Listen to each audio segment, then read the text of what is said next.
అందరికీ నమస్కారం. అన్నం పరబ్రహ్మ స్వరూపం. మన మధ్యతరగతి కుటుంబంలో రోజు ఒకటో రెండో కూరలు అన్నం వండుకొని తింటాం. ఒకవేళ అవి మిగిలితే ఫ్రిడ్జ్లో పెట్టి మరుసటి రోజు తింటాం. ఇది సాధారణంగా జరిగేది. అదే మనం ఏదైనా పెళ్లికో పుట్టినరోజు వేడుకకో వెళ్తే అక్కడ పదుల సంఖ్యలో ఉన్న వెరైటీలు వడ్డించుకొని వాటిని డస్ట్బిన్లో పడేస్తాం.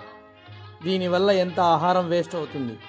మీ ఇంట్లో ఏదైనా వేడుక జరిగితే ఎదురింటి వారు 10 రకాలు పెట్టారు, పక్కింటి వాళ్ళు 20 రకాలు పెట్టారు, మనం 30 రకాలు పెట్టాలి అని డాబుకు వెళ్ళి డబ్బు ఆహారం రెండు వృధా చేయకండి. ఒక నివేదిక ప్రకారం ప్రతి ఏటా 70 మిలియన్ టన్నుల ఆహారం వృధా అవుతోంది.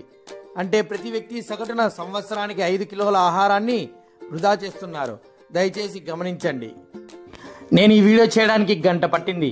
మీరు లైక్ చేయడానికి 1 సెకండ్ పడుతుంది.